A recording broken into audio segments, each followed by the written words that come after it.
और वैसे कांग्रेस के हमारे साथियों का मुझ पर जरा विशेष प्रेम है, वो स्पेशल प्रेम है। और जब मैं जिम्मेवारी जो मिली है उसके तहत, और जिम्मेवारी न मिलती तो भी देश के लिए जीना तुमने सीखा है। हम विकसित भारत की जमीन मजबूत कर रहे हैं, उसको एक ताकत दे रहे हैं। एक तरफ देश के युवाओं के लिए मजबूत जमीन तैयार कर रहा हूं, तो कांग्रेस मोदी की कब्र खोदने के कार्यक्रम करवा रही है।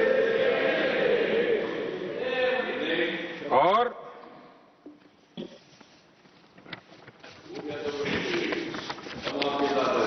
मोहब्बत की दुकान खोलने वाले मोदी तेरी कब्र खुदेगी के नारे लगा रहे हैं जी।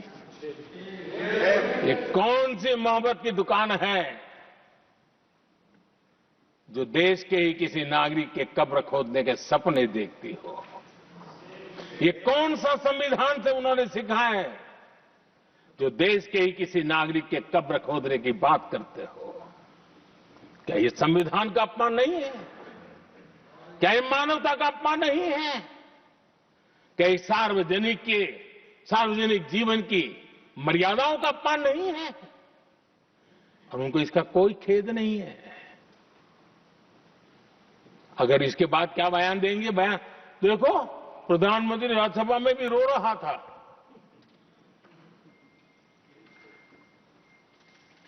किस प्रकार के संस्कार और वृत्तियों से पले बड़े लोग हैं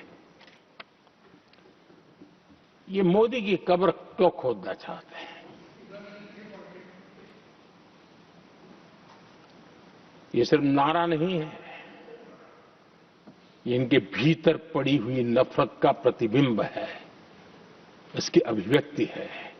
और वे इसलिए हैं, हमने 370 की दीवार गिरा दी, इसलिए वो मोदी की कब्र खोदना चाहते हैं। हमने नॉर्थ ईस्ट में बम, बंदूक और आतंक का जो छाया बना रहता था, नॉर्थ ईस्ट में शांति और विकास का राह अपनाई, इसलिए वो मोदी की कब्र खोदने पर सोच रहे हैं। पाकिस्तानी आतंकियों को घर में घुस करके जवाब देते हैं, इसलिए मोदी की कब्र खोदने की बात करते हैं। ऑपरेशन सिंदूर करते हैं, इसकी उनको परेशानी होती है और इसलिए वो मोदी की कब्र खोदते हैं। माओवादी आतंक से देश को मुक्ति दिलाने के लिए साहसपूर्ण कदम उठा रहे हैं, इसलिए मोदी की कब्र खोदती है आपको। हमें नेहरू जी ने देश के साथ बहुत बड़ा अन्याय किया था, सिंधु जल समझौता करके। उस सिंधु जल समझौते को हमने एबेंस में डाल दिया। क्या इसलिए आप मोदी की कब्र खोदने के नारे लगा रहे हो?